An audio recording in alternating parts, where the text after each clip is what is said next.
Le soleil a été là toute la semaine. C'était vraiment très agréable. Pour ma part, c'était une semaine assez légère puisque je suis toujours en arrêt de travail.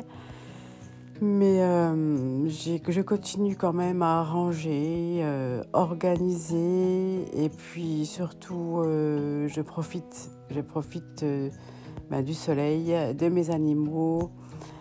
C'est chouette, ça fait du bien.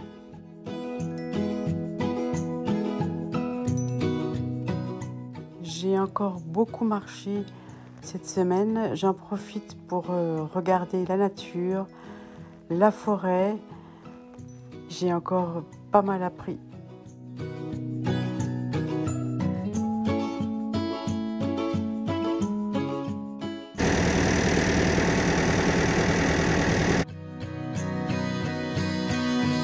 C'est mieux que Noël pour moi.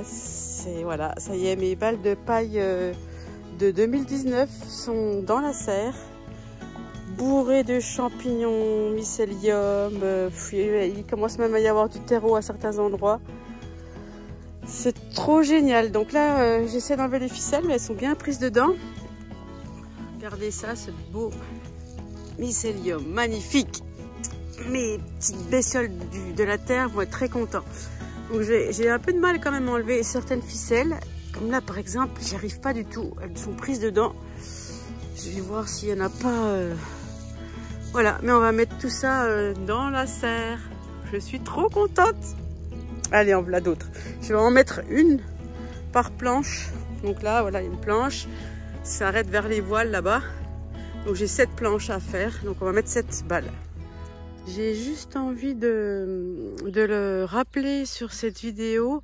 Je l'ai déjà expliqué sur d'autres vidéos, mais pour les personnes qui tomberaient là-dessus et auraient envie de mettre de la paille aussi sur leur potager, il vaut mieux le faire à l'automne, septembre-octobre, pour que les vers de terre et tout ce qui est vie du sol, champignons, tout ça, mycorhizes, aient le temps de manger la matière. Ils ont besoin d'azote en fait pour pouvoir manger le carbone. Enfin, c'est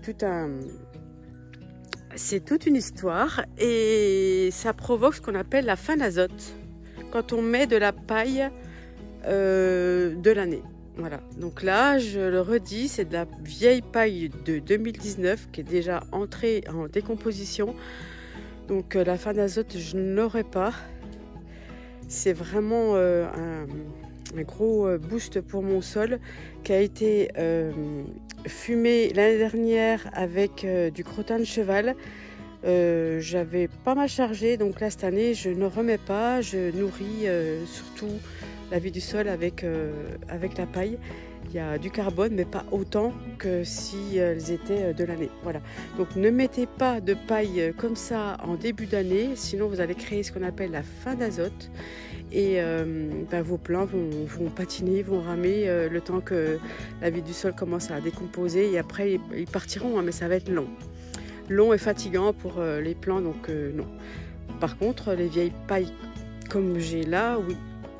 Mais c'est rare qu'on en trouve de la vieille comme ça. Là, c'était des circonstances bien particulières. Mais on n'en aura plus comme ça en stock dehors, ça c'est sûr.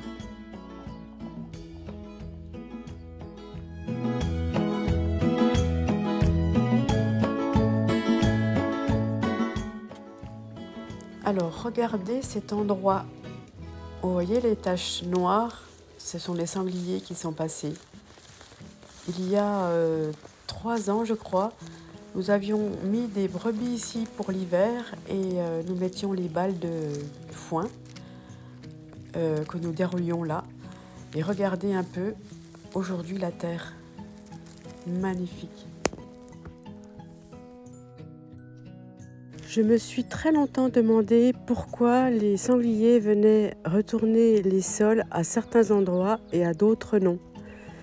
J'ai eu ma réponse par le conservateur du sabot de frotter les vesoules qui a étudié le comportement des sangliers pendant toute sa carrière, parce qu'à son grand désespoir, pour la protection de la réserve naturelle, elle était bien obligée de comprendre. Et il m'a dit tout simplement que c'était, dans notre cas, les crottes de moutons qui s'accumulent, feuilles qui tombent, quelque chose en fait qui va attirer les vers de terre et autres décomposeurs de la matière organique.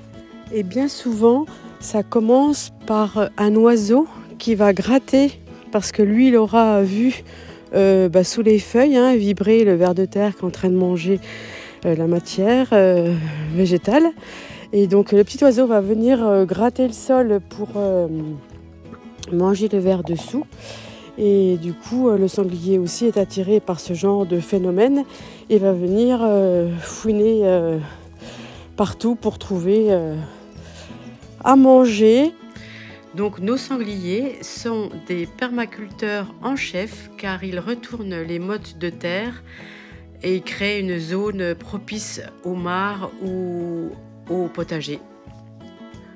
Donc si un sanglier est passé dans votre jardin et que vous trouvez que c'est un endroit sympathique pour créer de la culture, n'hésitez pas. Sinon, agrandissez un peu le trou et faites une mare par exemple qui attirera la biodiversité.